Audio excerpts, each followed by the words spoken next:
പിതാവിന്റെയും പുത്രന്റെയും പരിശുദ്ധാത്മാവിന്റെയും നാമത്തിൽ ആമേൻ. അമ്മേ പരിശുദ്ധമേ, അമ്മേ പരിശുദ്ധമേ, ദൈവമാതാവേ, കൃപാസനത്തിലൂടെ ഞങ്ങളുടെ ദേശത്തിനും അമ്മ മധ്യസ്ഥം തേടി തന്ന എല്ലാ അനുഗ്രഹങ്ങൾക്കും കൃപകൾക്കും ഞങ്ങളിപ്പോൾ ഹൃദയം നിറഞ്ഞ നന്ദി പറയുന്നു.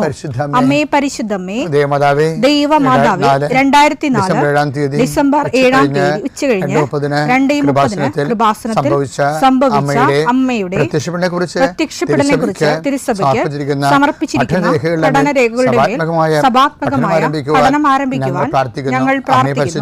അമ്മേ പരിശുദ്ധമേ, ഭൂസ്വർലോകങ്ങളുടെ രാജ്ഞിയായ അങ്ങേയ്ക്ക് ഭൗമസംരക്ഷണത്തിനായി പ്രപഞ്ചപ്രകൃതിയെ തന്നെ തിരുസഭ പ്രതിഷ്ഠിക്കുവാൻ ഈ പ്രത്യക്ഷീകരണം വഴി ഇടയാക്കണമേ. പരിശുദ്ധമേ, ജപമാല മാതാവേ, സകല കൃപാസനം പ്രാർത്ഥനയോടും ചേർത്ത് ഞങ്ങളിപ്പോൾ പ്രാർത്ഥിക്കുന്ന ഈ കുടുംബത്തിന്റെ പ്രത്യേക നിയോഗം മക്കളെ.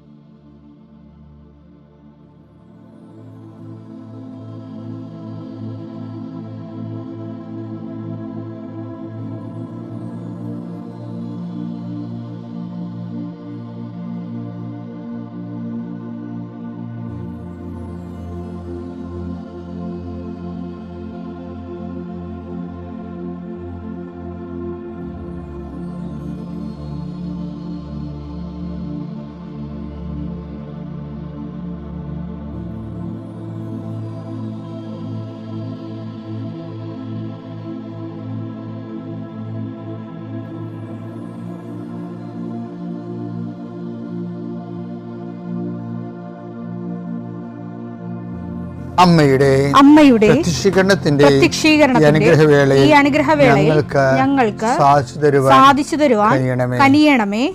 ആമേൻ. വിശ്വാസ പ്രമാണം. സർവശക്തനായ പിതാവും ആകാശത്തിന്റെയും ഭൂമിയുടെയും സൃഷ്ടാവുമായ ദൈവത്തിൽ ഞാൻ വിശ്വസിക്കുന്നു. അവിടുത്തെ ഏകപുത്രനും ഞങ്ങളുടെ കർത്താവുമായ ഈശോ മിശിഹായിലും ഞാൻ വിശ്വസിക്കുന്നു. ഈ പുത്രൻ പരിശുദ്ധാത്മാവിനാൽ ഗർഭസ്ഥനായി കന്യകാമറിയത്തിൽ നിന്ന് പിറന്ന് പൊന്തിയോസ് പീലാത്തോസിന്റെ കാലത്ത് പീഡകൾ സഹിച്ച് കുരിശിൽ തറയ്ക്കപ്പെട്ട് മരിച്ച് അടക്കപ്പെട്ട് പാതാളങ്ങളിൽ ഇറങ്ങി മരിച്ചവരുടെ ഇടയിൽ നിന്ന് 3-ാം നാൾ ഉയർത്ത് സ്വർഗത്തിലേക്ക് എഴുന്നള്ളി സർവശക്തിയുള്ള പിതാവായ ദൈവത്തിന്റെ വലതുഭാഗത്തിരിക്കുന്നു.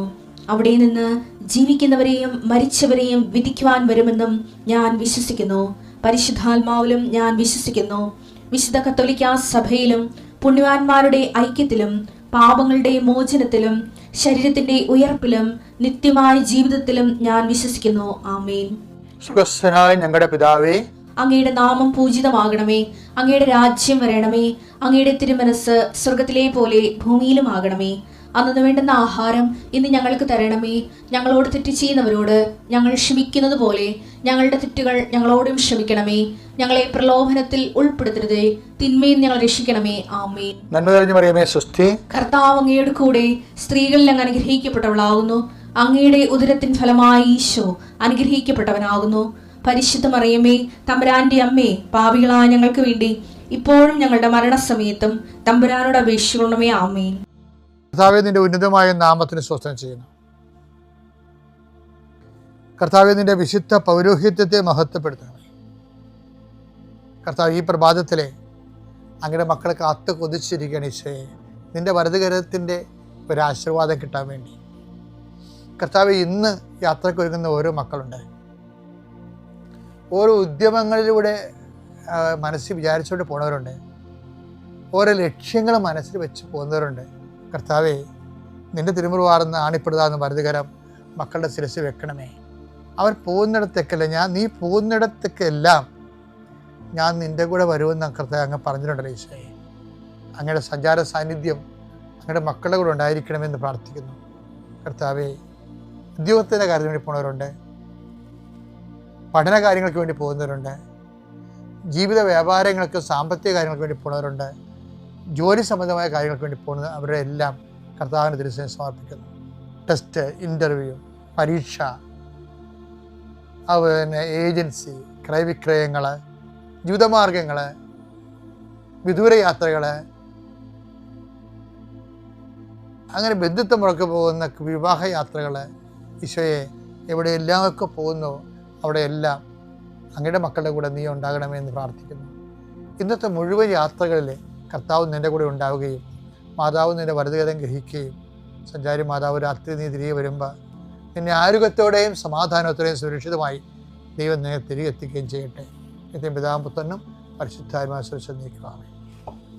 എൻ്റെ പ്രിയപ്പെട്ടവരെ, കൃപാസനം തുടങ്ങിയ കാലത്തിലെ 1987 എന്നൊക്കെ ആൾക്കാരെ ഞാൻ കാണുമ്പോൾ എൻ്റെ ഈ ആൾക്കാർക്ക് ഇന്ന് പത്രത്തിൻ്റെ ചീട്ട് പോലെ അന്നൊരു ചീട്ടുണ്ടായിരുന്നു. അതിന്മേൽ ഒരു വചനം ഉണ്ടായിരുന്നു. ആ വചനം ഇതാണ്. എന്താണ്? യെശയ്യാ 50:4. പരീക്ഷീണന് ആശ്വാസം നൽകുന്ന വാക്ക്, പരീക്ഷീണന് ആശ്വാസം നൽകുന്ന വാക്ക്, ദൈവമായ കർത്താവ് എന്നെ ശിഷ്യനെ എന്നതുപോലെ അഭ്യസിപ്പിച്ചു. അതായത് ഈ ആൾക്കാർക്ക് നമ്മൾക്ക് വാക്കുകൾ കൊടുക്കുമ്പോൾ അവർക്ക് ആശ്വാസം കിട്ടും. വാക്കിന് അങ്ങനെ ഒരു ഗുണമുണ്ട്. കർത്താവിൻ്റെ വാക്കിന് ഒരു ഗുണമുള്ളതെന്ന് വെച്ച് കഴിഞ്ഞാൽ അത് കേൾക്കുന്നവന് ആശ്വാസം കിട്ടും. അപ്പോൾ വാക്കിലൂടെയാണ് ആശ്വാസം വരേണ്ടത്. ഇപ്പം അധ്വാനിക്കുന്നവരും ഭാരം വഹിക്കുന്നവരും, ഇപ്പം നമ്മൾ ഇന്നലെ കണ്ടില്ലേ, അധ്വാനിക്കുന്നവരും ഭാരം വഹിക്കുന്നവരും എൻ്റെ അടുക്കൽ വരിക, ഞാൻ നിങ്ങളെ ആശ്വസിപ്പിക്കാം. എന്നിട്ട് ഈശോ എന്താ പറഞ്ഞത്? എങ്ങനെ ആശ്വസിപ്പിക്കണത്? മത്തായി 11:29.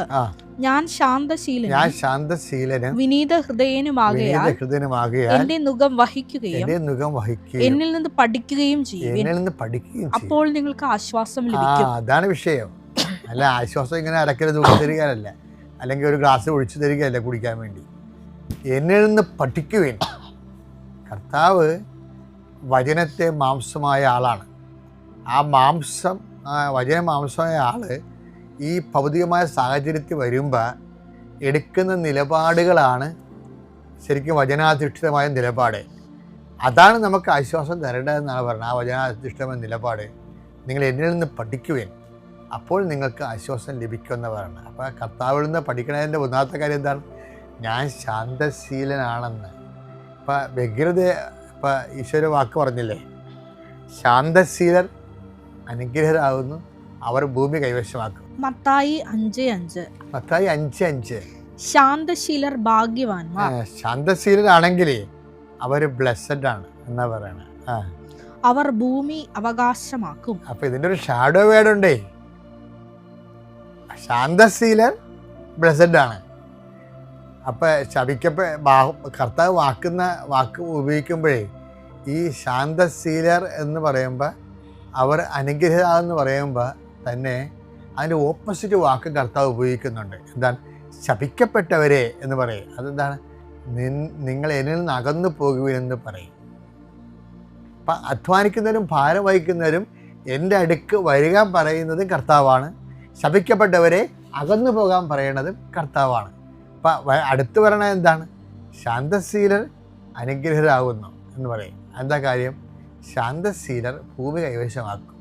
എന്താ ഭൂമി എന്ന് വെച്ചാൽ ലക്ഷ്യം, നമ്മുടെ ജീവിത ലക്ഷ്യം കൈവശമാക്കണത് ദൈവത്തിൻ്റെ കൂടെ ആകുമ്പോൾ നമ്മൾ ചിലപ്പോൾ ചില കാര്യങ്ങൾ ഭയങ്കര സ്പീഡായിരിക്കും, പക്ഷെ ചില കാര്യങ്ങൾ സ്ലോ ആയിരിക്കും. എന്താ കാരണം? ഇപ്പോൾ OET പരീക്ഷ എഴുതിയ ആൾക്കാർ, അവർ റിസൾട്ട് നോക്കാൻ വേണ്ടി എന്തുമാത്രം വ്യഗ്രത കൊണ്ട്, അല്ലേ, പഠിക്കാൻ വേണ്ടി എന്തുമാത്രം വ്യഗ്രത, എന്തുമാത്രം ആൾക്കാരോട് കോമ്പറ്റീറ്റ് ചെയ്താണ് അവർ പഠിക്കണത്. എന്നിട്ട് ദൈവത്തോട് നമ്മൾ അതിൻ്റെ IELTS സ്കോർ, ഇംഗ്ലണ്ട് സ്കോർ, അതുപോലെ തന്നെ അയർലൻഡ് സ്കോർ എന്നൊക്കെ പറഞ്ഞ് ഓരോ രാജ്യത്ത് ഓരോ സ്കോർ വെച്ച് പഠിക്കുക.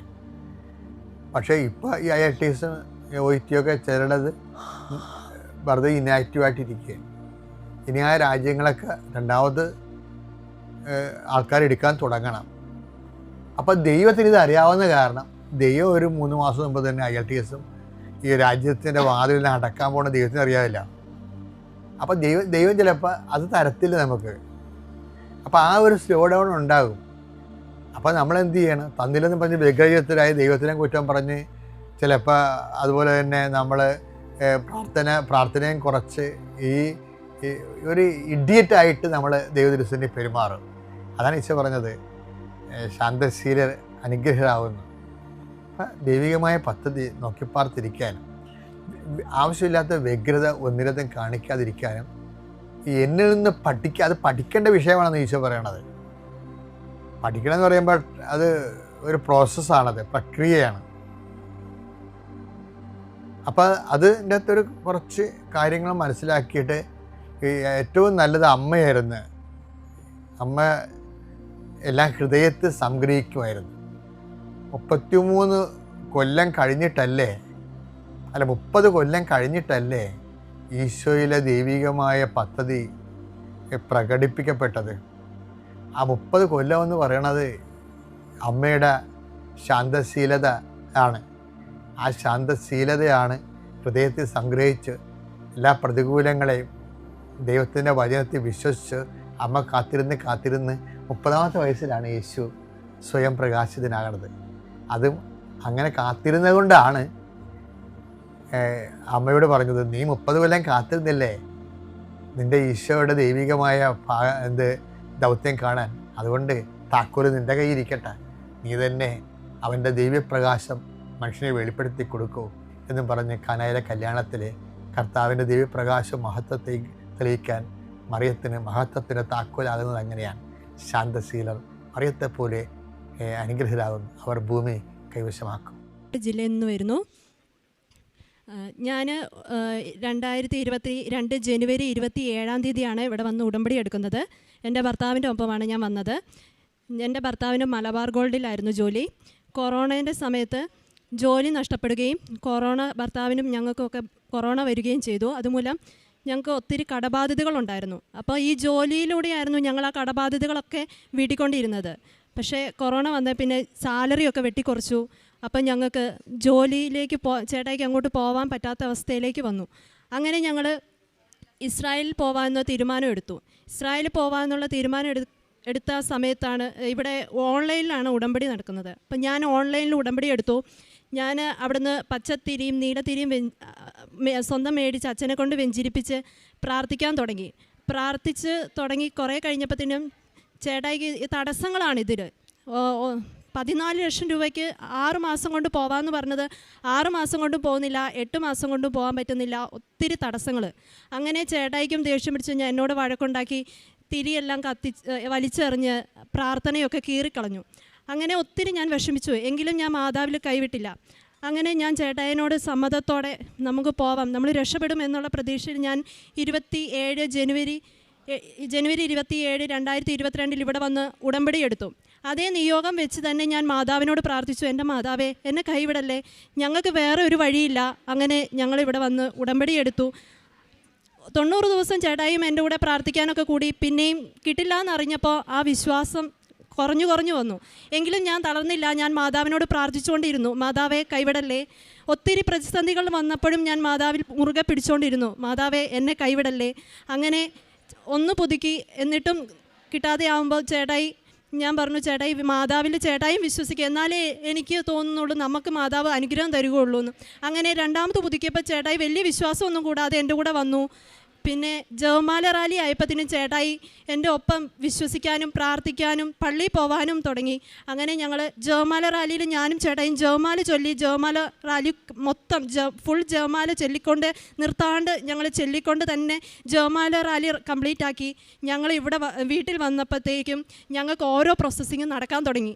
ഞങ്ങൾക്ക് ദൈവത്തിൻ്റെ വലിയൊരു അനുഭൂതിയാണ് അതിലൂടെ കിട്ടിയത്. എന്ന് വെച്ചാൽ അതുവരെ നടക്കാത്ത തടസ്സപ്പെട്ട എല്ലാ പ്രതിസന്ധികളും ഈ റാലിയിലൂടെ ഈ ചേട്ടായി വിശ്വാസത്തിലേക്ക് വന്നപ്പോഴത്തേനും ഞങ്ങൾക്ക് എല്ലാം നടക്കാൻ തുടങ്ങി. ഞങ്ങൾക്ക് പേഷ്യൻ്റ് ആകുന്നില്ലായിരുന്നു. ഹോം നേഴ്സായിട്ടാണ് ഇസ്രായേൽ പോകാനായിട്ട് ചേട്ടായി തുടങ്ങിയത്. അപ്പോൾ പേഷ്യൻ്റ് ആവുന്നില്ല, അങ്ങനെ ഒത്തിരി പ്രശ്നങ്ങളായിരുന്നു. അങ്ങനെ ഞങ്ങൾക്ക് പേഷ്യൻ്റായി, മത്താശ വന്നു, വിസ വന്നു. ഞങ്ങൾ 2-3 മാസത്തിനുള്ളിൽ ഞങ്ങൾ ബോംബെയിലേക്ക് പോയി. ബോംബെയിലേക്ക് പോകാനുള്ള ഈ 14 ലക്ഷത്തിൽ തുടങ്ങിയത് ഞങ്ങൾക്ക് 18 ലക്ഷമായി. പിന്നെ 23 ലക്ഷം രൂപ ഈ ഏജൻറ്റിന് കൊടുക്കേണ്ടതായിട്ട് വന്നു. പൈസ കൂടി, കൊറോണയൊക്കെ ആയപ്പോഴത്തേനും അവിടെ പൈസ കൂടി. എന്നാലും ഞങ്ങൾ മാതാവിൽ മുറുകെ പിടിച്ച് ഈ 23 ലക്ഷം രൂപയും ഞങ്ങൾക്ക് വേറെ കടം ഉണ്ടായിട്ടും ഞങ്ങൾക്ക് 23 ലക്ഷം രൂപയും ഒരു ബുദ്ധിമുട്ടും കൂടാതെ കിട്ടി. അങ്ങനെ ഞങ്ങൾ ബോംബെയിൽ പോയി. ബോംബെ ചെന്നപ്പോൾ എന്താ പറയുക, മാതാവിൻ്റെ അനുഗ്രഹം എത്രത്തോളം ഞങ്ങൾ അനുഭവിച്ചെന്ന് ഞങ്ങൾക്ക് പറയാൻ പറ്റുന്നില്ല. ബോംബെയിൽ ഓരോരുത്തർ ഇൻ്റർവ്യൂ ഫെയിലായി, മെഡിക്കൽ ഫെയിലായി, അത് കിട്ടുന്നില്ല, ആ പേപ്പർ ശരിയാകുന്നില്ല. പക്ഷേ ഞങ്ങൾക്ക് ഒരു തടസ്സവും കൂടാതെ ബോംബെയിൽ എല്ലാ കാര്യങ്ങളും മാതാവ് നടത്തി എന്നുള്ളതാണ്. മെയിനായിട്ട് മെഡിക്കലിൽ ചേട്ടായിക്ക് ബ്ലഡിൽ ഒരു ചെറിയ അലർജീൻ്റെ അസുഖം ഉണ്ടായിരുന്നു. ഞങ്ങൾ മരുന്ന് കഴിച്ചുകൊണ്ടാണ് പോയത്. പക്ഷേ ബ്ലഡിൽ അങ്ങനത്തെ ഒരു കുഴപ്പം വന്നില്ല. ഇൻ്റർവ്യൂ വന്നു, ഇൻ്റർവ്യൂവിന് ഒരു കുഴപ്പം വന്നില്ല. ചേട്ടായിക്ക് ഇംഗ്ലീഷ് ലാംഗ്വേജ് അത്ര വശമില്ലായിരുന്നു. ഇംഗ്ലീഷ് നന്നായി സംസാരിക്കാൻ പറ്റി. ഇംഗ്ലീഷിലൂടെ ആയിരുന്നു ഇൻ്റർവ്യൂ. ചേട്ടായിക്ക് എല്ലാം പറയാൻ പറ്റി. അധികം ക്വസ്റ്റ്യൻ ഒന്നും ചോദിക്കാതെ ഞങ്ങൾക്ക് വെറും 3 മിനിറ്റ് കൊണ്ട് ഇൻ്റർവ്യൂ കഴിഞ്ഞ് ഞങ്ങൾക്ക് വരാൻ വന്നു. പിന്നെ പാസ്പോർട്ടിൽ വിസ അടിച്ചു വരാൻ ചിലർക്കൊക്കെ ബ്ലാക്ക് സീലൊക്കെ വരും. എന്താ കുഴപ്പമൊന്നും പോലും അറിയാതെ ഒത്തിരി പേര് വിഷമിച്ച് പോകുന്നുണ്ടായിരുന്നു. എന്നാലും ഞാൻ മാതാവിനോട് പറഞ്ഞ് ഞങ്ങൾ പ്രാർത്ഥിച്ചുകൊണ്ടിരുന്നു. അപ്പം ഞങ്ങൾക്ക് ബ്ലാക്ക് സീലൊന്നും അടിക്കാണ്ട് ഞങ്ങൾക്ക് പാസ്പോർട്ടിൽ വിസ അടിച്ചു വന്നു. വിസ വരുന്നതിന് മുമ്പ് ഞങ്ങൾക്ക് 1 ലക്ഷം രൂപയും കൂടെ ഈ 23 കൂടാതെ 1 ലക്ഷം രൂപ ഷെക്കലായിട്ട് ഞങ്ങളുടെ അക്കൗണ്ടിൽ നിന്ന് അവിടുത്തെ ഏജൻസിയിലേക്ക് അയക്കണമെന്ന് പറഞ്ഞു. അപ്പം ഞങ്ങൾക്ക് ഭയങ്കര വിഷമമായി. 1 ലക്ഷം രൂപ ഇനി എങ്ങനെ ഉണ്ടാക്കും എന്ന് വിചാരിച്ചുകൊണ്ടിരുന്നപ്പോൾ ഞങ്ങൾ ആ ഏജൻറ്റിനെ വിളിച്ച് ഞങ്ങളിങ്ങനെ പറഞ്ഞു, സാരമില്ല, നിങ്ങളുടെ ഈ 1 ലക്ഷം രൂപ ഞാൻ അടച്ചോളാം എന്നും പറഞ്ഞ് ഞങ്ങൾക്ക് വലിയൊരു അനുഗ്രഹം ഉണ്ടായി. അങ്ങനെ ചേട്ടായി ഇസ്രായേലിലെത്തിയപ്പം ആദ്യം കിട്ടിയ ഫാമിലി ഒത്തിരി ബുദ്ധിമുട്ടായിരുന്നു. അഡ്ജസ്റ്റ് ആവുന്നില്ല, ഭക്ഷണമില്ല, അങ്ങനെ ഒത്തിരി ബുദ്ധിമുട്ടായി. ഞങ്ങൾ മാതാവിനോട് പ്രാർത്ഥിച്ചുകൊണ്ടിരുന്നപ്പോൾ മാതാവ് ഞങ്ങൾക്ക് വേറെ നല്ലൊരു ഫാമിലീനെ തന്നു. ഇത് ഇപ്പോൾ ചേട്ടായിൻ്റെ കൂടെ പോയവരിൽ എല്ലാവർക്കും, ചേട്ടായിനെക്കാട്ടും കൂടെ പോയ എല്ലാവരിൽക്കാട്ടും ചേട്ടായിക്കാണ് ഇപ്പം അത്യാവശ്യം എപ്പോൾ വേണേലും ഫോൺ എടുക്കാം. അങ്ങനെ ചേട്ടായിക്ക് എല്ലാ തടസ്സങ്ങളും മാതാവ് നീക്കി തന്നു. അമ്മ മാതാവ് ഒത്തിരി നന്ദി. അതേപോലെ ബോംബെയിൽ ഞങ്ങൾ ഒരു ചേച്ചിക്കും ഇങ്ങനെ ഇംഗ്ലീഷ് ലാംഗ്വേജൊക്കെ ബുദ്ധിമുട്ടായി വന്നപ്പോൾ ഞാനിങ്ങനെ വെഞ്ചിരിച്ച എണ്ണ ഞാൻ വിശ്വാസ പ്രമാണം ചൊല്ലിക്കൊടുത്തു. അതോടെ ആ ചേച്ചിക്കും അതേ ഇൻ്റർവ്യൂ പാസ്സായി. പിന്നെ ആ ചേച്ചിക്കും ആ മാതാവിലുള്ള വിശ്വാസം വന്നു. ഞാനും വരുന്നുണ്ട് ഉടമ്പടി എടുക്കാനെന്ന് പറഞ്ഞു. അതുപോലെ തന്നെ ഒരു ചേട്ടന് ഞാൻ വെഞ്ചിരിച്ച് ഉപ്പ് കൊടുത്തു. അതേപോലെ ആ ചേട്ടനും അനുഭവം ഉണ്ടായി എന്നും പറഞ്ഞ് എന്നെ വിളിച്ചു പറഞ്ഞു. അങ്ങനെ ഒത്തിരി അനുഗ്രഹങ്ങൾ മാതാവ് ഞങ്ങൾക്ക് നൽകി. പ്രിയ സഹോദരരെ, നമ്മൾ കേട്ടത് ശ്രുതി ഫ്രാൻസിസ് വയനാട്ടിൽ നിന്ന് വന്ന സഹോദരിയുടെ അനുഭവ സാക്ഷ്യമാണ്. നമ്മൾ ശ്രവിച്ചിട്ടുണ്ടെങ്കിൽ നമുക്കറിയാം, വളരെ വലിയ ഒരു കർത്താവിൻ്റെ ഇടപെടൽ അനുഭവിച്ച ഒരു സംഭവമാണ് നമ്മളിപ്പോൾ ശ്രവിച്ചത്. നിങ്ങൾ എത്ര രൂപ ഉണ്ടായിരുന്നു കടം നിങ്ങൾക്ക് ഈ മലബാർ ഗോൾഡ്? അപ്പോൾ നമ്മൾ ശ്രവിച്ച മാത്രയിൽ പറയാൻ വിട്ടുപോയ ഒരു കാര്യമായിരുന്നു, 20 ലക്ഷം കടം ഇവർക്ക് ഉണ്ടായിരുന്നു. അതുകൂടാതെ 24 ലക്ഷം രൂപ ഇസ്രയേലിൽ പോകുവാനായിട്ട് ആവശ്യമായിട്ട് വന്നു. പിന്നെ അതുകൂടാതെ അതിനേക്കാൾ ഏറ്റവും പ്രധാനപ്പെട്ടത് ഭർത്താവിന് ഒട്ടും വിശ്വാസമില്ലാത്ത വ്യക്തിയായിരുന്നു. ഇങ്ങനെ 4-5 പ്രധാനമായിട്ടുള്ള തടസ്സങ്ങളും സങ്കീർണതകളും ഇവരുടെ ജീവിതത്തിൽ നമ്മൾ കാണുമ്പോൾ ഈ തടസ്സങ്ങളെല്ലാം നിഷ്പ്രയാസം മാറ്റി അതിനൊക്കെ പരിഹാരം ലഭിച്ചുകൊണ്ട് ഇന്ന് വളരെ സ്വസ്ഥതയോടുകൂടിയും സംതൃപ്തിയോടുകൂടിയും ഈ കുടുംബത്തിന് ജീവിക്കുവാൻ സാധിക്കുന്നത് കർത്താവിൻ്റെ അത്ഭുതമല്ലാതെ മറ്റൊന്നുമല്ല എന്ന് നമുക്ക് നിസ്സംശയം പറയാനായിട്ട് സാധിക്കും. 2022 ജനുവരി 27 ഈ കുടുംബം കൃപാസനത്തിൽ വന്ന് ഉടമ്പടി എടുത്തുകൊണ്ട് പ്രാർത്ഥിക്കുവാൻ ആരംഭിച്ചത്. പക്ഷേ അതിനു മുമ്പ് തന്നെ കോവിഡിൻ്റെ സമയത്ത് ഈ കുടുംബാംഗങ്ങൾ ഇവിടെ വന്ന് ഉടമ്പടി എടുക്കുകയും അതുപോലെ കോവിഡിൻ്റെ സമയത്ത് ഇവിടെ എത്തിച്ചേരുവാനായിട്ട് സാധിക്കാതെ വന്നപ്പോൾ ഓൺലൈനായിട്ട് ഉടമ്പടി എടുത്ത വ്യക്തികളാണ്. അപ്പോൾ നമ്മളൊന്ന് ആലോചിച്ച് നോക്കുക, എത്ര വലിയ വിശ്വാസമാണ് ഉള്ളത്. നമ്മൾ ചില തടസ്സങ്ങളൊക്കെ പ്രാർത്ഥനയിൽ കണ്ടു കഴിഞ്ഞാൽ ആ തടസ്സങ്ങളുടെ പേരിൽ മാറ്റിവെക്കും. കോവിഡിൻ്റെ സമയത്ത് നമുക്ക് വരണമെന്നുണ്ടായിരുന്ന പരിശുദ്ധാമ്മയെടുത്ത് വരണം, മുട്ടിപ്പായിട്ട് പ്രാർത്ഥിക്കണം, തടസ്സങ്ങളൊന്നും അവിടുത്തെ സന്നിധിയിൽ ബാധകമല്ല എന്നൊക്കെ അറിയാം. പക്ഷെ അപ്പോഴും നമ്മൾ ചില ഒഴിവഴിവുകൾ പറഞ്ഞ് അല്ലെങ്കിൽ തടസ്സങ്ങൾ പറഞ്ഞ് ന്യായീകരണങ്ങൾ പറഞ്ഞ് നമ്മുടെ തന്നെ ആവശ്യങ്ങൾ നീട്ടിയിട്ടുള്ള വ്യക്തികളാണ്. അല്ലെങ്കിൽ പ്രാർത്ഥിക്കുവാനായിട്ട് നമ്മൾ തടസ്സം പറഞ്ഞിട്ടുള്ള വ്യക്തികളാണ്, മടി കാണിച്ചിട്ടുള്ളവരാണ്. പക്ഷെ ആ ഒരു സമയത്ത് പോലും പരിശുദ്ധ അമ്മയുടെ മാധ്യസഹായത്തിൻ്റെ ശക്തി തിരിച്ചറിഞ്ഞപ്പോൾ, പരിശുദ്ധാമ്മയുടെ മാധ്യത്തിൻ്റെ ശക്തി ഇവരനുഭവിച്ചപ്പോൾ, അവർ വിശ്വസിച്ചപ്പോൾ ഏത് വിധേനയും എടുക്കണമെന്നുള്ള ഒരു ആഗ്രഹവും താല്പര്യമായിരുന്നു. അതുകൊണ്ട് തന്നെ ഓൺലൈനായിട്ട് ആ കോവിഡിൻ്റെ സമയത്ത് പ്രാർത്ഥിക്കുവാനോ ഇവിടെ വരുവാനോ സാധിക്കാതിരുന്ന സമയത്ത് ഈ കുടുംബം ഉടമ്പടി ഓൺലൈനായിട്ട് എടുത്തു. പച്ചയും മഞ്ഞ തിരികൾ അവർ മേടിച്ചു. അടുത്തുള്ള പള്ളിയിൽ കൊണ്ട് ആശീർവദിച്ച് പ്രാർത്ഥനകൾ ഇവരാരംഭിച്ചു. എന്തിനു വേണ്ടിയാണ് പ്രാർത്ഥിച്ചതെന്ന് ഈ കുടുംബം നമ്മളുമായിട്ട് പങ്കുവച്ചതായിരുന്നു. മലബാർ ഗോൾഡിലാണ് ഈ സഹോദരിയുടെ ഭർത്താവിന് ജോലി ലഭിച്ചിരുന്നത്. ജോലിക്ക് പോകുന്ന സമയത്താണ് കോവിഡ് വന്നത്. അതുകൂടാതെ തന്നെ കോവിഡിൻ്റെ സമയത്ത് ജോലി നഷ്ടപ്പെട്ടു. അതുപോലെ തന്നെ ജോലിക്കുള്ള വേതനങ്ങൾ, സാമ്പത്തിക സാലറി കുറഞ്ഞു വരുന്ന സമയം കൂടിയായിരുന്നു. ഇപ്പോഴാണ് ഈ കുടുംബത്തിന് ഏകദേശം 18 ലക്ഷം, എത്രയാണ്, 20 ലക്ഷം രൂപ കടമുള്ള സമയമാണ്. ഈ ജോലിക്ക് പോകുന്ന സമയത്ത് ഇതിൽ നിന്ന് കിട്ടുന്ന പൈസ കൊണ്ടാണ് ഈ കുടുംബം കടമൊക്കെ വീട്ടി അവർ കഴിഞ്ഞിരുന്നത്. ജോലിയും കൂടെ പോയപ്പോൾ കടം കൂടി വന്ന് അത് കൊടുക്കുവാനായിട്ട് പറ്റാത്ത സാഹചര്യം കാരണം വളരെ ബുദ്ധിമുട്ടുകയാണ്. അപ്പോഴാണ് ഇവർ ആഗ്രഹിക്കുന്നത് ഉടമ്പടി എടുത്ത് പ്രാർത്ഥിച്ചുകൊണ്ട് ഇസ്രയേലിൽ പോകാനുള്ള അവസരമുണ്ട്. അതിനുവേണ്ടി അവർ പരിശ്രമിക്കുകയും തയ്യാറെടുക്കുകയും ചെയ്തത്.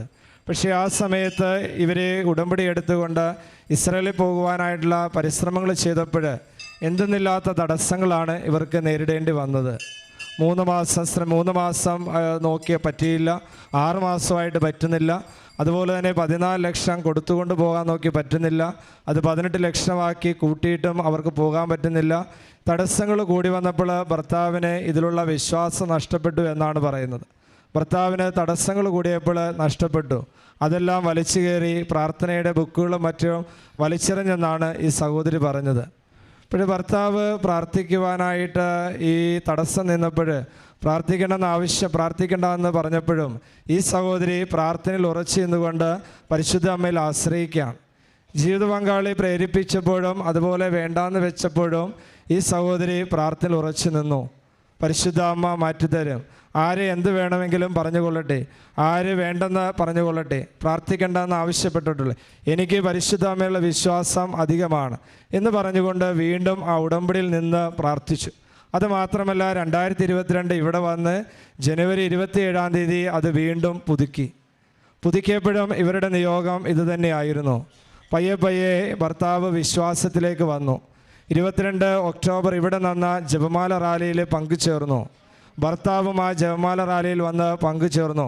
വിശ്വാസമില്ല എന്ന് പറഞ്ഞു. വിശ്വാസമില്ലാത്തതിൻ്റെ പേരിൽ ആ ബുക്കുകൾ വലിച്ചെറിഞ്ഞു, പ്രാർത്ഥനയുടെ സാമഗ്രികൾ എടുത്തു കളഞ്ഞു. പ്രാർത്ഥിച്ചുകൂടാ എന്ന് ഈ ചേച്ചിയോട്, ഈ ജീവിത പങ്കാളിയോട് ആവശ്യപ്പെട്ടു. പക്ഷേ ഇവർ ഉറച്ചെന്ന് പ്രാർത്ഥിച്ചപ്പോൾ ആ മനുഷ്യൻ അതിൽ നിന്ന് മാറി ഭർത്താവ് പ്രാർത്ഥിക്കുവാൻ തുടങ്ങി. ഒക്ടോബർ ജപമാല റാലിയിൽ പങ്കുചേരുന്ന രീതിയിൽ വിശ്വാസം വർദ്ധിച്ചു. ഈ ഒരു ജപമാല റാലി കഴിഞ്ഞ് വന്നപ്പോൾ അത്ഭുതം കണക്കെ പറയുകയായിരുന്നു, തടസ്സങ്ങൾ മാറി ഇതിനു വേണ്ടിയുള്ള പ്രോസസ്സ് ആരംഭിച്ചു. ജപമാല റാലിയിൽ ചേർന്ന് പ്രാർത്ഥിച്ച് തിരിച്ച് വന്നു കഴിഞ്ഞപ്പോൾ തടസ്സങ്ങൾ മാറി, ഇവർക്ക് തടസ്സങ്ങൾ മാറി അതിനുവേണ്ടിയുള്ള തയ്യാറെടുപ്പുകളും ഒരുക്കങ്ങളും ചെയ്യുവാൻ സാധിച്ചു. പിന്നീട് നമ്മൾ കണ്ടു ഇവർക്കത് 23 ലക്ഷം, 14 ലക്ഷമാണ് ആദ്യം ചോദിച്ചത് പോകുവാൻ. പിന്നീട് അത് 18 ലക്ഷം മാറി, പിന്നീട് 23 ലക്ഷമായി. പക്ഷേ ഈ പൈസയൊക്കെ ഈ ഒരു സാഹചര്യത്തിൽ ബുദ്ധിമുട്ടുള്ളതാണെങ്കിലും അതൊക്കെ എവിടെ നിന്നൊക്കെ അവർക്ക് ഒരുക്കി കിട്ടി. ഒന്നിനും ഒരു തടസ്സമില്ലായിരുന്നു. എല്ലാ സ്ഥലത്തുനിന്നും സാമ്പത്തികം വന്നു ചേർന്നു. ഒരു കുഴപ്പമില്ലാതെ എല്ലാം നടന്നു. പെട്ടെന്ന് ബോംബെയിൽ ചെന്നു, ഇൻ്റർവ്യൂവിന് പങ്കെടുത്തു. ഒരു ഇംഗ്ലീഷും അറിയാത്ത മനുഷ്യനായിരുന്നു. ഇംഗ്ലീഷ് നന്നായിട്ട് മറുപടി പറയാൻ സാധിച്ചു. എല്ലാത്തിലും പാസ്സായി. അതിനേക്കാൾ ഉപരി ഈ ഭർത്താവ് ആദ്യം ഈ പ്രാർത്ഥിക്കേണ്ടെന്ന് പറഞ്ഞ് ഇവരെ പ്രേരിപ്പിച്ച വ്യക്തി പിന്നീട് പ്രാർത്ഥിക്കുവാനായിട്ട് തുനിഞ്ഞു. മാതാവിനുള്ള വിശ്വാസത്തിലേക്ക് കടന്നു വരുവാനായിട്ട് ഇടവന്നു. അതാണ് നമ്മൾ പറഞ്ഞ വലിയൊരു അത്ഭുതത്തിൻ്റെ ഇടപെടലും കർത്താവിൻ്റെ വലിയൊരു സംരക്ഷണവുമുള്ള ഒരു കുടുംബമാണ് ഇപ്പോഴും നമ്മളുമായിട്ട് ഈ അത്ഭുതം പങ്കുവച്ചത്. വിശ്വാസമില്ലാത്ത ഈ ഒരു വ്യക്തി വിശ്വാസത്തിലേക്ക് കടന്നു വന്നു. നിരവധി ലക്ഷങ്ങൾ കടങ്ങളുള്ള അവസരത്തിൽ അത് മാറ്റിക്കിട്ടി. വിദേശത്ത് പോകുവാൻ കടങ്ങളുള്ള അവസരത്തിലും വലിയ 25 ലക്ഷം വേണമെന്നുള്ളപ്പോൾ അതുപോലും നിഷ്പ്രയാസം ലഭിക്കുവാനായിട്ട് ഇടയായി. ഉടമ്പടിയുടെ കോവിഡിൻ്റെ സമയത്ത് ഒന്നിനുമുള്ള സാഹചര്യമില്ലായിരുന്നപ്പോഴും ഉടമ്പടി വെച്ച് പ്രാർത്ഥിക്കുവാനായിട്ട് ഈ കുടുംബം തയ്യാറായി.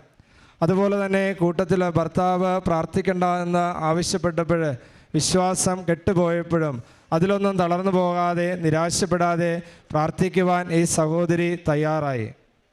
അവസാനം എല്ലാം വിചാരിച്ചതുപോലെ നന്നായി നടന്ന ഒരു അനുഭവ സാക്ഷ്യമാണ് നമ്മൾ കേട്ടത്. വയനാട്ടിൽ നിന്ന് വന്ന സഹോദരി. നമുക്ക് കരങ്ങളടിച്ച് പരിശുദ്ധ അമ്മയുടെ മധ്യസ്ഥത ലഭിച്ച ഈ അനുഗ്രഹത്തിന് ഏറ്റവും ആദ്യം അമ്മ മാതാവിൻ്റെ പ്രത്യക്ഷീകരണത്തിൻ്റെ സാക്ഷിയാക്കിയതിനെ ഓർത്ത് 1000 നന്ദി പറയുന്നു. ഈ പുണ്യഭൂമിയിൽ ഈ അൾത്താരിൽ നിൽക്കാനുള്ള യോഗ്യത ഞങ്ങൾക്കില്ല, പക്ഷെ നിർത്തിയതിന് ഈശോനും മാതാവിനും കോടാനുകൂടി നന്ദി പറയുന്നു. എൻ്റെ പേര് ഇഷ അഗസ്റ്റിൻ, ഇതെൻ്റെ മമ്മി ബിജി അഗസ്റ്റിൻ, പപ്പ അഗസ്റ്റിൻ. ഞങ്ങൾ പോർട്ട് ബ്ലെയർ ആൻഡമാനിൽ നിന്ന് വരുന്നു. ഞാൻ ബിജി അഗസ്റ്റിൻ.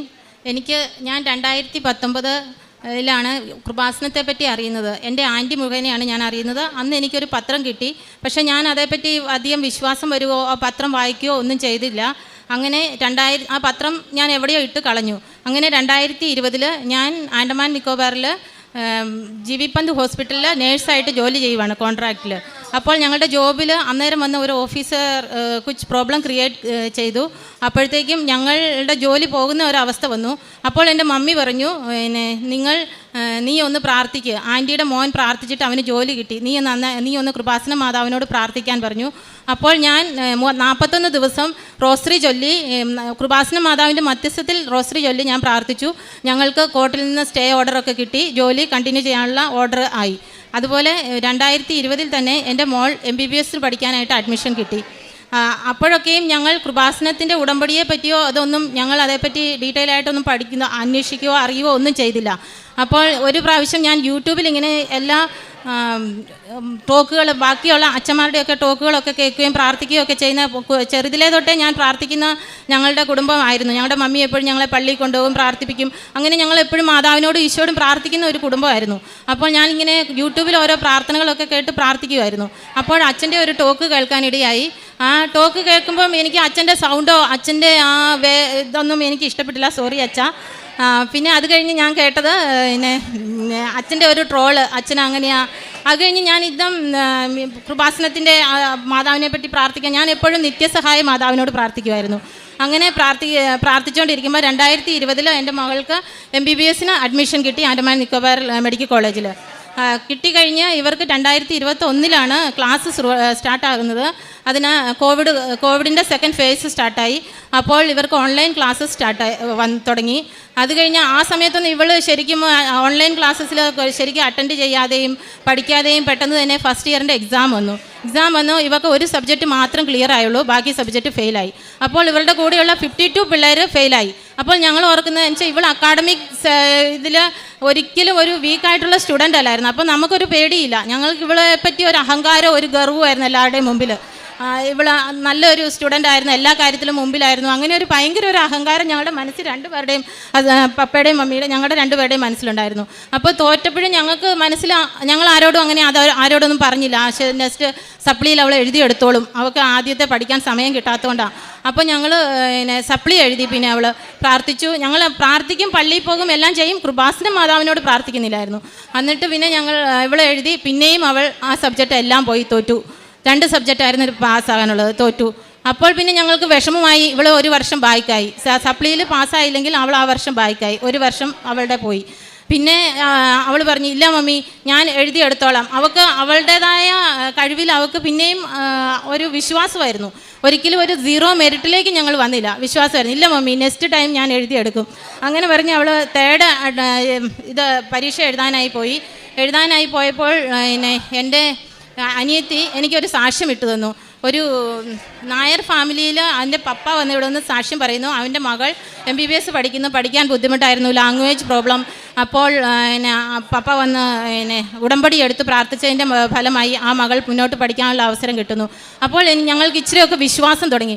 വിശ്വാസം വന്ന് ഞാൻ ഇവളോട് പറഞ്ഞു, കൊച്ച് ഓൺലൈൻ ഉടമ്പടി എടുക്കുക. എന്നിട്ട് ഇവൾ ഓൺലൈൻ ഉടമ്പടി എടുത്തു. പക്ഷേ ഞങ്ങൾ പ്രത്യക്ഷീകരണ പ്രാർത്ഥനയോ ഉടമ്പടി പ്രാർത്ഥനയോ ഒന്നും കണ്ടിന്യൂ അത് എങ്ങനെ ഫോളോ ചെയ്യേണ്ടി ആ രീതിയിലൊന്നും ഫോളോ ചെയ്തില്ല, പ്രാർത്ഥിച്ചില്ല. ആ പ്രത്യക്ഷീകരണ പ്രാർത്ഥനയിൽ നമുക്കൊരു ആധ്യാത്മിക വരുന്നില്ലായിരുന്നു, അതിനെപ്പറ്റി ഒരു അർത്ഥം വരുന്നില്ല. എന്ത് പ്രാർത്ഥിച്ചാലും അതെന്തോ ഒരു പ്രാർത്ഥന അങ്ങനെയായിരുന്നു തോന്നിയിരുന്നത്. എങ്കിലും പ്രാർത്ഥിക്കുമായിരുന്നു. അപ്പോൾ അവൾ 3rd അറ്റംപ്റ്റ് പരീക്ഷ എഴുതിയിരിക്കുമ്പോൾ ഞാനിങ്ങനെ കിടന്നുറങ്ങുമ്പോൾ ഞാനൊരു സ്വപ്നം കാണുക.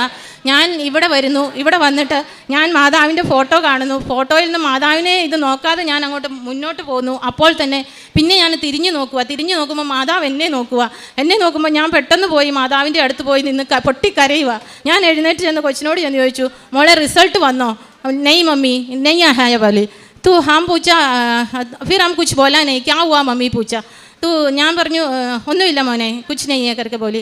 ദൂസരാ ദിൻ നെക്സ്റ്റ് ടൈമേ ഞാൻ ഞാൻ സ്വപ്നം കണ്ട ആ സമയത്ത് ഇവളുടെ റിസൾട്ട് വന്നു. ഇവൾ പിന്നെയും ഫെയിലായി. അപ്പോൾ ഞങ്ങൾക്ക് എന്ത് ചെയ്യണമെന്നറിയില്ല, ഞങ്ങൾ ആകെ തകർന്നു. പിന്നെ ഞങ്ങൾക്ക് ഈ ഒരു മകളേ ഉള്ളൂ. അപ്പോൾ ഞങ്ങൾ ആകെ തകർന്നു. എൻ്റെ വീട്ടിലൊക്കെ വിളിച്ചു പറഞ്ഞു, ഞങ്ങൾ കരച്ചിലാണ്. അപ്പോൾ യൂണിവേഴ്സിറ്റിയിൽ നിന്ന് ഒരു ഓർഡർ നേരത്തെ വന്നത് ഈ പിള്ളേർക്ക് അറിയത്തില്ലായിരുന്നു. ഇനിയുള്ള പിള്ളേർക്ക് ഇവരുടെ ബാച്ചിലെ തൊട്ടുള്ള 2019 ബാച്ചുള്ള പിള്ളേർക്ക് തൊട്ട് 4 അറ്റംപ്റ്റ് മാത്രമേ എഴുതാൻ കൊടുക്കുകയുള്ളൂ. അത് കഴിഞ്ഞാൽ ഡിസ്ക്വാളിഫൈ ചെയ്യും, യൂണിവേഴ്സിറ്റിയിൽ നിന്ന് വെളിയിലാക്കും.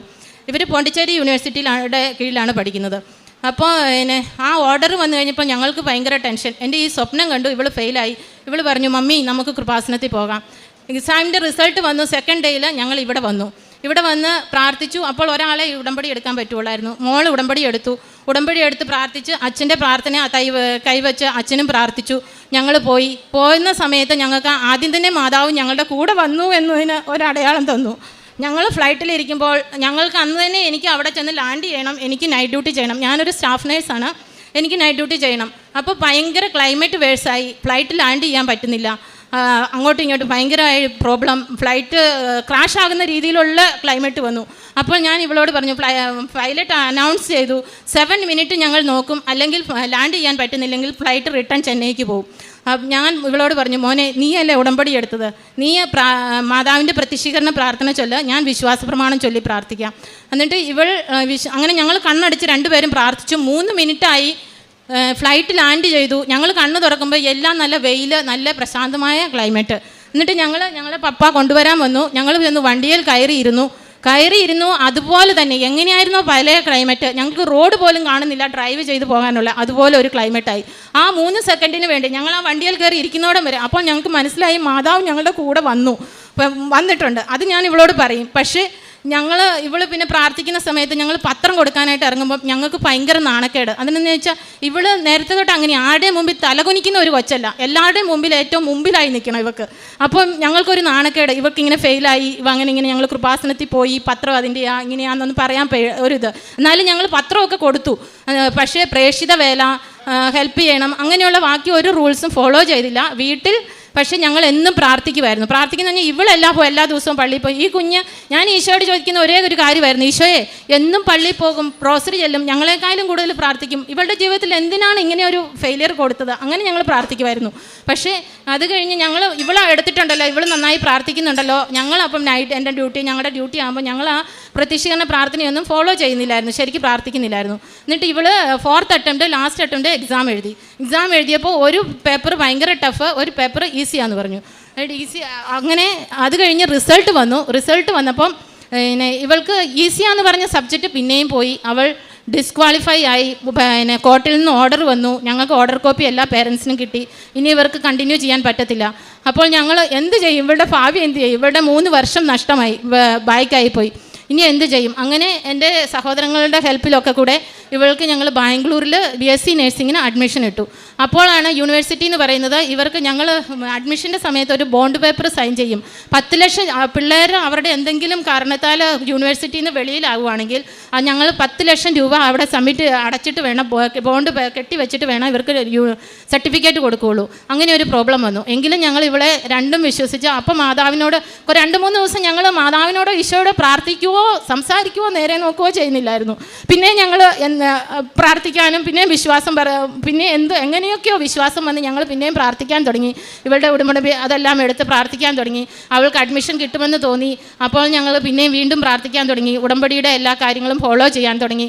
അങ്ങനെ അഡ്മിഷന് വേണ്ടി ബാംഗ്ലൂർക്ക് കൊണ്ടുവരുന്ന സമയത്ത് അവളുടെ ഉടമ്പടി അതൊന്നും ആർക്കും കൈമാറാൻ പാടില്ല. അപ്പോൾ ഉടമ്പടി തൈലവും ഉടമ്പടി കാശുരൂപവും എല്ലാ സാധനങ്ങളും ഇവളെ എടുത്തുകൊണ്ട് വീട്ടിൽ നിന്ന് ഇറങ്ങുമ്പോൾ എൻ്റെ മനസ്സിൽ നിന്ന്, എൻ്റെ ചങ്കിൽ നിന്ന്, ഞങ്ങളുടെ വീട്ടിൽ നിന്ന് ഈശോയെ മാതാവ് ഇറങ്ങിപ്പോകുന്ന ഒരു ഫീലിംഗ് ഞങ്ങൾക്ക് വന്നു. ഭയങ്കര ഒരു വിഷമം. എന്നാലും ഞങ്ങൾ പോയി ബാംഗ്ലൂർ ചെന്നു. അഡ്മിഷൻ എല്ലാം എവിടെയൊക്കെ പ്രോബ്ലം ഉണ്ടോ അവിടെയൊക്കെ ഞങ്ങൾ എന്നും ഉടമ്പടി കാശുരൂപ ഉടമ്പടി ഉപ്പും ഒക്കെ ഇട്ട് പ്രാർത്ഥിച്ച് ഞങ്ങളെല്ലാം ചെയ്ത് ഇവർക്ക് അഡ്മിഷൻ കിട്ടി. 3 മാസത്തെ സമയം തന്നു സർട്ടിഫിക്കറ്റ് സബ്മിറ്റ് ചെയ്യാൻ വേണ്ടി. അപ്പോൾ ഞങ്ങൾ കോർട്ടിൽ ഇവർ 13 പിള്ളേർ ഫെയിലായിരുന്നു. അപ്പോൾ കോർട്ടിൽ കേസ് ഫയൽ ചെയ്തു. ഇവർ സ്വന്തമായി പോയതല്ല, യൂണിവേഴ്സിറ്റി ഇവരെ വെളിയിലാക്കിയതാണ്. അതുകൊണ്ട് ഞങ്ങൾക്ക് പൈസ കൊടുക്കാതെ സർട്ടിഫിക്കറ്റ് വേണം. പിന്നെ ഞങ്ങൾ അതിന് വേണ്ടി പ്രാർത്ഥിച്ചു. എന്നിട്ട് ഞങ്ങൾ എൻ്റെ ആങ്ങളെ പറഞ്ഞു ഞങ്ങൾ ബാംഗ്ലൂരിൽ നിന്ന് തിരിച്ച് നേരിട്ട് ആൻഡമാന് പോകാൻ പോർട്ട് ബ്ലെയറിന് പോകാൻ വേണ്ടി വന്നതാണ്. ഞങ്ങൾ വെച്ചാൽ നാണക്കേട് കാരണം ഞങ്ങൾക്ക് എങ്ങോട്ടും പോകാനോ സങ്കടം കാരണം ഒന്നും ചെയ്യാനോ ഉള്ള മനസ്സില്ല. അപ്പോൾ പറഞ്ഞു എടി മറ്റേച്ചി നീ നാട്ടിൽ വന്ന് ഇവിടെ വന്നിട്ട് പോ. ഞാൻ പറഞ്ഞു ഇല്ല ഞാൻ വരുന്നില്ല, ഞങ്ങൾ തിരിച്ചു പോവുക, ഇവർക്ക് അഡ്മിഷൻ കൊടുത്തിട്ട് തിരിച്ചു പോവുക. പക്ഷേ എൻ്റെ മനസ്സിൻ്റെ ഉള്ളിൽ ഇവൾ ആ കാശ്രോ ഇതെല്ലാം കൊണ്ടുപോയ ഒരു വിഷമം അങ്ങനെ കിടക്കുമ്പോൾ എന്നോട് പറയുക പോയി ഉടമ്പടി എടുക്കുക. അങ്ങനെ ഞാൻ അന്നേരം ഇങ്ങോട്ട് ആൻഡമാന് പോകാനുള്ള ആ പിറ്റേ ദിവസം പോകാനുള്ള തീരുമാനത്തിൻ്റെ സമയത്ത് ഞാൻ പറഞ്ഞു ഇല്ല സജു, നമുക്കൊന്ന് കൃപാസനത്തിൽ പോയിട്ട് പോകാം. അങ്ങനെ ഞങ്ങൾ രണ്ടുപേരും നിനക്ക് പോകണോ? അങ്ങനെ എന്നെ ഞങ്ങൾ രണ്ടുപേരും ആ രാത്രി തന്നെ ബാംഗ്ലൂരിൽ നിന്ന് ബസ് കയറി ഞങ്ങൾ ഇവിടെ കൃപാസനത്തിൽ വന്നു. ഞാൻ ഉടമ്പടി എടുത്തു. ഞാൻ ഉടമ്പടിയിൽ ഇതാണ് എഴുതിയിരുന്നത്. 1, അവളുടെ സർട്ടിഫിക്കറ്റ് പൈസ കൊടുക്കാതെ തന്നെ തിരിച്ചു കിട്ടണം. 2, അവളിപ്പോൾ ഏത് അവസ്ഥയിലാണ് പോയിരിക്കുന്നത്. എൻ്റെ കുഞ്ഞ് അവിടെ നിന്ന് തല കുനിച്ചാണ് ഇറങ്ങിപ്പോന്നിരിക്കുന്നത്. ഇപ്പോൾ ഏത് അവസ്ഥയിൽ അവളെ പഠിക്കാൻ കൊണ്ടുപോയിട്ടുണ്ടോ അവിടുന്ന് തലയുയർത്തി ഒന്ന് തിരിച്ചു വരാമെന്ന് വെച്ചാൽ ഇവൾ പറഞ്ഞു ഇനി ഞാൻ ആൻഡമാന് വരത്തില്ല. അപ്പോഴത്തേക്കും ഞാൻ പറഞ്ഞു തല ഉയർത്തി തിരിച്ചു വരാനുള്ള ഒരു അനുഗ്രഹം ആശീഷ് കൊടുക്കണേ ഈശോയെ, മാതാവേ കൃപയുണ്ടാകണേ എന്ന് പ്രാർത്ഥിച്ചു. പിന്നെ ഉള്ളിൻ്റെ ഉള്ളിൽ ഒരു തേങ്ങനായി ഞങ്ങൾ പ്രാർത്ഥിച്ചു. ഇവളെ ഒരു ഡോക്ടറായി കാണാനുള്ള ഞങ്ങളുടെ ആഗ്രഹം മാതാവേ അത് ഞങ്ങളുടെ ഉള്ളിൻ്റെ ഉള്ളിൽ അങ്ങനെ തന്നെയാണ്, അതിന് എന്തായാലും നടക്കില്ലല്ലോ. അങ്ങനെ പറഞ്ഞ് പ്രാർത്ഥിച്ച് ഇൻറ്റൻഷൻ ഇട്ട് ഞങ്ങൾ പോയി പ്രാർത്ഥിച്ചു. ഡിസംബറായി 3 മാസം ഇവൾ MBSc നഴ്സിംഗ് പഠിച്ചു. എന്നിട്ട് ഡിസംബറിൽ വെക്കേഷൻ ഇവൾ എൻ്റെ വീട്ടിലേക്ക്, ഞാൻ ഇവിടെ നാട്ടിൽ പാലായിലാണ് എൻ്റെ വീട്. അപ്പോൾ പാലായിൽ ഇവൾ അങ്ങോട്ട് പോയി. അപ്പോൾ ഞങ്ങൾ ഇവളെ കാണാനായിട്ട് പാലായിക്ക് വരാൻ വേണ്ടി ഇവർക്ക് വേണ്ടി ഷോപ്പിംഗ് ചെയ്യുമ്പോൾ ഒരു ഓർഡർ വന്നു, കോട്ടിൻ്റെ ഓർഡർ വന്നു. ഇവർക്ക് ഈ പിള്ളേർക്ക് സർട്ടിഫിക്കറ്റ് പൈസ ഇല്ലാതെ തിരിച്ചു കൊടുക്കണം. അപ്പോൾ തന്നെ അവിടെ നിന്ന് തന്നെ ഞാൻ കരഞ്ഞ് മാതാവിന് നന്ദി പറഞ്ഞു. അത് കഴിഞ്ഞ് പിറ്റേ ദിവസം ഒരു ഓർഡർ വരികയാണ്. ഞങ്ങൾ ആരും ഒരു പിള്ളേരുടെയും പേരൻസ് ഇവർക്ക് വേറൊരു അറ്റംപ്റ്റും കൂടെ കൊടുക്കണം, എന്ന് പറഞ്ഞ് ഞങ്ങൾ ആരും ഒരിടത്തും ട്രൈ ചെയ്തിട്ടില്ല. അപ്പോൾ NDA യൂണിവേഴ്സിറ്റിയിൽ നിന്ന് ഡൽഹിയിൽ നിന്ന് ഒരു ഓർഡർ വരികയാണ്. ഈ ബാച്ചിലെ 2020 ബാച്ചിലെ പിള്ളേർ കോവിഡ് അഫക്റ്റഡ് പിള്ളേരാണ്, അതുകൊണ്ട് യൂണിവേഴ്സിറ്റി തന്നെ ഈ റൂൾ ചേഞ്ച് ചെയ്ത്, അതെൻ്റെ അമ്മ മാതാവിൻ്റെ കൃപ കൊണ്ട് മാത്രമാണ് റൂൾ ചെയ്ത് കഴിഞ്ഞ് ആ പേപ്പറിൽ എഴുതിയിരിക്കുകയാണ് മേഴ്സി അറ്റംപ്റ്റ്. ഇവർക്കൊരു മേഴ്സി അറ്റംപ്റ്റ് കൊടുക്കണം. 5th അറ്റംപ്റ്റ് കൊടുത്തു. അങ്ങനെ ഇവർ 5th അറ്റംപ്റ്റിൽ എഴുതാൻ ഞാൻ ഇവളോട് പറഞ്ഞു ഇപ്പോൾ എല്ലാം നന്നായി നടന്നു പോവുകയായിരുന്നു, പിന്നെയും ഒരു പരീക്ഷണം, ഞാൻ വരുന്നില്ല മമ്മി, അങ്ങനെ അവൾ പറഞ്ഞു. അപ്പോൾ അവൾ ആകെ തകർന്നു. പിന്നെ ഞാൻ ഉടമ്പടി എനിക്ക് ഡിസംബറിൽ എനിക്ക് ഇവിടെ വരണം റിന്യൂവൽ ചെയ്യാൻ, ഞങ്ങൾ അന്ന് വന്ന് റിന്യൂവൽ ചെയ്യണമെന്ന് ഓർത്ത് വന്നു. അപ്പോൾ 5th അറ്റംപ്റ്റിന് ഓർഡർ വന്നു കഴിഞ്ഞപ്പോൾ ഇവളെന്ത് ചെയ്താൽ സമ്മതിക്കുന്നില്ല, പഠിക്കുന്നില്ല, അങ്ങനെയൊക്കെ വന്നു. പിന്നെ ഞാൻ മാതാവിനോട് പ്രാർത്ഥിച്ചു. ഞാനും എൻ്റെ മമ്മി ഇവളും ഒക്കെ കൂടെയാണ് ഇവിടെ പിന്നെയും വന്നത് എൻ്റെ റിന്യൂവൽ ചെയ്യാൻ വേണ്ടി. ഇത് മമ്മിയുടെ അടുത്ത് ഇവിടെ ഇരിക്കുക, ഇവിടെ ഇരുന്ന് ഇവൾ പ്രാർത്ഥിക്കുന്നൊന്നുമില്ല, അല്ലെങ്കിൽ നന്നായി പ്രാർത്ഥിക്കുന്ന കൊച്ചായിരുന്നു. പിന്നെ ഞാൻ അവിടെ ഒരു അച്ഛൻ്റെ അടുത്ത് പോയി, ഞാൻ പറഞ്ഞു കൊച്ചു പോയി ഒന്ന് പ്രാർത്ഥിച്ച് അച്ഛനോട് കാര്യങ്ങളൊക്കെ പറഞ്ഞെന്ന് പറഞ്ഞു. അവിടെ പോയി പ്രാർത്ഥിച്ച് കാര്യങ്ങളൊക്കെ പറഞ്ഞു കഴിഞ്ഞപ്പോഴത്തേക്ക് ഇവൾ ഇച്ചിരി ശാന്തമായി. പിന്നെ ഇവൾ ഞങ്ങളുടെ അങ്ങോട്ട് ആൻഡമാനിൽ വരാനായി. അപ്പോൾ ഇവിടെ 3 മാസം ഇവൾ 10 ദിവസത്തെ ലീവിനാണ് ബാംഗ്ലൂരിൽ നിന്ന് വന്നത്. അപ്പോൾ എന്ത് ചെയ്യുമെന്നറിയില്ല, അവിടെ ലീവ് എങ്ങനെ പറയും, ഇവർക്ക് എക്സാം എഴുതാനായിട്ട് ഇവർക്ക് പഠിക്കാൻ സമയം വേണം. അങ്ങനെ ഈശോയുടെ മാതാവിൻ്റെ ഓരോ കൃപ, ഓരോ പ്ലേ എന്ന് പറയാം, ഇവൾ കളിക്കാൻ പോയി കസിൻസിൻ്റെ കൂടെ. ഇവളുടെ കാലിന് ഫ്രാക്ചറായി കഴിഞ്ഞപ്പോഴത്തേക്കും നമുക്ക് മെഡിക്കൽ സർട്ടിഫിക്കറ്റ് സബ്മിറ്റ് ചെയ്യാനൊരു വഴി മാതാവ് കാണിച്ചു തന്നു. ഇവർക്ക് 3 മാസത്തെ റെസ്റ്റ്. ആ 3 മാസത്തെ റെസ്റ്റിനുള്ളിൽ അവൾക്ക് യൂണിവേഴ്സിറ്റിയിൽ നിന്ന് അവിടുത്തെ അഡ്മിഷൻ ഇവൾ ജയിച്ചില്ലെങ്കിൽ തിരിച്ച് അവിടെ പോയി പഠിക്കുകയും ചെയ്യാം, ഇവിടെ പഠിച്ച് പരീക്ഷ എഴുതാനുള്ള ഒരവസരം മാതാവ് തന്നു. അങ്ങനെ ഇവൾ പരീക്ഷ എഴുതി പാസ്സായി. പരീക്ഷ എഴുതി കഴിഞ്ഞ് ഞാൻ പറഞ്ഞു മമ്മി എനിക്ക് ഒരു സബ്ജക്റ്റായിരുന്നു ഉണ്ടായിരുന്നത്. ഇവൾ ഉടമ്പടി എടുത്ത് പ്രാർത്ഥിച്ച സമയത്ത് ഞാൻ ഒരു കാര്യം വിട്ടുപോയി. ഇവൾ ഉടമ്പടി എടുത്ത് പ്രാർത്ഥിച്ച സമയത്ത് ഇവൾക്ക് ടഫായിരുന്ന പരീക്ഷ പാസ്സായി, മറ്റേത് ഫെയിലായി. ഇപ്പോൾ പിന്നെ ഒരു സബ്ജക്റ്റാണ് പാസ്സാകാനുള്ളത്. ഇവൾ പരീക്ഷ എഴുതി ഭയങ്കര ടഫായിരുന്നു, എല്ലാ പിള്ളേർക്കും ടഫ്. അപ്പോൾ ഞാനിങ്ങനെ പിന്നെയും കിടന്ന് ഉറങ്ങുന്ന സമയത്ത്, ഞാൻ പകൽ ഉറങ്ങുന്ന സമയത്ത് പിന്നെയും ഞാനിങ്ങനെ ഒച്ചയിൽ എഴുന്നേറ്റിരുന്ന് പറയുക, ജെറമിയ 29:11 വചനം, നിങ്ങളെക്കുറിച്ചുള്ള ഒരു പദ്ധതി എൻ്റെ മനസ്സിലുണ്ട്, അത് നിങ്ങളുടെ നാശത്തിനല്ല ക്ഷേമത്തിനുള്ള പദ്ധതിയാണ്. എനിക്കത് കേട്ട് ഞാനത് പറഞ്ഞപ്പോൾ എനിക്ക് ഭയങ്കര സങ്കടം. ഇനിയും മാതാവെ പരീക്ഷിക്കാനാണോ, ഇനിയും അവളുടെ ക്ഷേമത്തിനാണെന്നും പറഞ്ഞ് പരീക്ഷിക്കാനാണോ എന്നും പറഞ്ഞ് ഞാൻ പെട്ടെന്ന് ഈശോയുടെ മാതാവിൻ്റെ അടുത്ത് പോയിരുന്നു, കരഞ്ഞു പ്രാർത്ഥിച്ചു. ഇനി അത് പറ്റത്തില്ല മാതാവേ, മാതാവ് തന്നെ ഈ അവസരം ഇവളെ കൊണ്ടുവന്ന് നിർത്തിയെങ്കിൽ മാതാവ് ഇവൾക്ക് ജസ്റ്റ് പാസ് മാർക്കല്ല, ഇവൾക്ക് പാസ് മാർക്ക് 80 തിയറിയിൽ വേണം, ഓർ പ്രാക്ടിക്കൽ 70, ടോട്ടൽ 150 മാർക്ക് ഉണ്ടെങ്കിൽ ഇവർ പാസ്സാകും. പക്ഷേ ഞാൻ പറഞ്ഞു തിയറിയിൽ 120 മാർക്കിന് above and practical normal mark, ഞാനൊന്നും പറഞ്ഞില്ല. അങ്ങനെ പറഞ്ഞ് പ്രാർത്ഥിച്ചു. അതോടൊപ്പം ഞാൻ പറഞ്ഞു, ഇങ്ങനെയൊരു സ്വപ്നം കാണാൻ ഇടയായതുകൊണ്ട് ഞാൻ പറഞ്ഞു, ഈ 13 പിള്ളേരും പാസ്സാകണം മാതാവേ. എല്ലാ പിള്ളേരുടെയും മാതാപിതാക്കളുടെ മനസ്സ് ഞങ്ങളുടെ പോലെയാണ്, ഞങ്ങളെപ്പോലെ കരയുകയാണ് അതുങ്ങളെല്ലാം, ആ മാതാപിതാക്കളെല്ലാം. അതുകൊണ്ട് എല്ലാവരെയും മാതാവ് പാസ്സാക്കണം. മാതാവിൻ്റെ കൃപയാന്ന് ഞങ്ങൾക്കൊന്ന് അനേകരോട് പറയണം അതിനു വേണ്ടി. അതുപോലെ തന്നെ ഇവർക്ക് റിസൾട്ട് വന്നു. ഇവർക്ക് തിയറിയിൽ 123 മാർക്ക്, പ്രാക്ടിക്കൽ 75 മാർക്ക്, ബാക്കി 13 പിള്ളേരും പാസ്സായി. അത് മാതാവിന് എത്രമാത്രം നന്ദി പറഞ്ഞാലും ഞങ്ങൾ അത്രയ്ക്ക് അതിനുള്ള യോഗ്യതയില്ല, എന്നാലും ഞങ്ങൾക്ക് ആ അവസരം തന്ന് മാതാവ് ഇവളെ രക്ഷിച്ചു. അതിന് വെച്ചാൽ ഞങ്ങൾ പ്രാർത്ഥിക്കുമ്പോൾ എപ്പോഴും പറയും, പപ്പ പ്രാർത്ഥിക്കും, ഞങ്ങൾ രണ്ടുപേരും കൂടി ഇരുന്ന്, ഇവള് പോയി കഴിയുമ്പോൾ ഞങ്ങൾ രണ്ടുപേരും തന്നെയാണ് വീട്ടിൽ. ഞങ്ങൾ പ്രാർത്ഥിക്കുമ്പോൾ ഞങ്ങളുടെ ഉള്ളിൽ നിന്ന് ഒരു തേങ്ങലാണ്, മാതാവേ അവളെ ഒരു ഡോക്ടറായി കാണാനുള്ള അനുഗ്രഹം. ആ തേങ്ങൽ മാതാവ് കേട്ടു, ഈശോ കേട്ടു. എന്നിട്ട് ഭർത്താവ് പപ്പ പ്രാർത്ഥിക്കുമ്പോൾ പറയും, ഞങ്ങൾ ഇടയ്ക്കിടയ്ക്ക് പ്രാർത്ഥിക്കുന്ന ഒരു വചനമാണ് ലൂക്ക 18:27, മനുഷ്യന് അസാധ്യമായത് ദൈവത്തിന് സാധ്യമാണ്.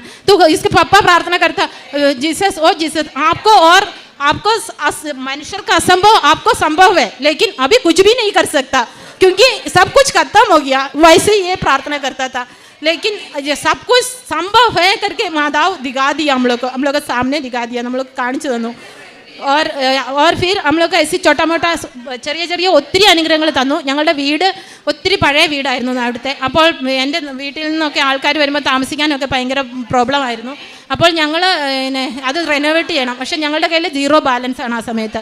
ഞങ്ങൾ എന്നിട്ട് പ്രാർത്ഥിച്ചുകൊണ്ടിരുന്നു. ഇവളാദ്യം തന്നെ ഉപ്പിട്ട് പ്രാർത്ഥിക്കാൻ തുടങ്ങി, മേളിലും താഴെയും എവിടെയൊക്കെ ചെയ്യണം അവിടെ എല്ലാം ഉപ്പിട്ട് പ്രാർത്ഥിക്കാൻ തുടങ്ങി, വിശ്വാസ പ്രമാണം ചെല്ലാൻ തുടങ്ങി, ഞങ്ങൾ പ്രാർത്ഥിക്കാൻ തുടങ്ങി. അന്നേരം ഞങ്ങൾക്കൊരു തീരുമാനത്തിലെത്താൻ പറ്റുന്നില്ല, ചെയ്യണോ വേണ്ടായോ. അപ്പോൾ ഞാൻ മാതാവിനോട് പറഞ്ഞു, ഞാൻ ഒരു ആഴ്ച മുഴുവനും വിശ്വാസ പ്രമാണം ചൊല്ലി പ്രാർത്ഥിച്ച് ഉപ്പിട്ട് എല്ലായിടത്തും ഉപ്പിട്ട് പ്രാർത്ഥിച്ചിട്ട് ഒരു ദിവസം ഞാൻ കയറി നിന്ന് പറഞ്ഞു, മാതാവേ, മേളിൽ കയറി നിന്ന് പറഞ്ഞു, മാതാവ് ഇന്ന് തന്നെ ഒരു തീരുമാനം പറയണം, ഞങ്ങൾ വീട് പണിയണോ വേണ്ടായോ. അപ്പോൾ മാതാവ് പറഞ്ഞു, ഞാൻ എന്നിട്ട് ചെന്നിട്ട് ബൈബിൾ എടുത്ത് വായിച്ചു. ഞങ്ങൾ എപ്പോഴും ബൈബിൾ വായിക്കുന്നു. ഞാൻ 2-3 പ്രാവശ്യം ബൈബിൾ വായിച്ച് തീർത്തു. നേരത്തെ തൊട്ട് ബൈബിൾ വായിക്കുമായിരുന്നു, അണ്ടർലൈൻ ചെയ്യുമായിരുന്നു. പക്ഷേ ഇത് ഞാൻ അണ്ടർലൈൻ ചെയ്ത ഒരു വേഴ്സും അല്ല, 1 Kings chapter 9 verses 3 കിട്ടി എനിക്ക്. നിന്റെ പ്രാർത്ഥനകളും യാചനകളും ഞാൻ ശ്രവിച്ചിരിക്കുന്നു, നീ നിർമ്മിക്കുകയും എന്നേക്കുമായി എൻ്റെ നാം പ്രതിഷ്ഠിക്കുകയും ചെയ്ത ഈ ആലയം ഞാൻ വിശുദ്ധീകരിച്ചിരുന്നു. അപ്പോൾ തന്നെ ഞങ്ങൾ പറഞ്ഞു, ഞങ്ങൾ വീട് പണിയാം. അങ്ങനെ ആ വീട് പണി ഞങ്ങളുടെ എല്ലാം നല്ലതായി പൂർത്തിയായി 3 മാസം കൊണ്ട്. ഇങ്ങനെ അതുപോലെ ഞാൻ ചെയ്യുന്ന പ്രേക്ഷിത വേലകൾ എന്ന് പറഞ്ഞാൽ, ഞാൻ ഗവൺമെൻറ് ഹോസ്പിറ്റലിലാണ് ജോലി ചെയ്യുന്നത്. പത്രം ഞങ്ങളെപ്പോഴും എല്ലാ പേഷ്യൻസിനും കൊടുക്കാൻ പറ്റുന്നവർക്കൊക്കെ കൊടുക്കും.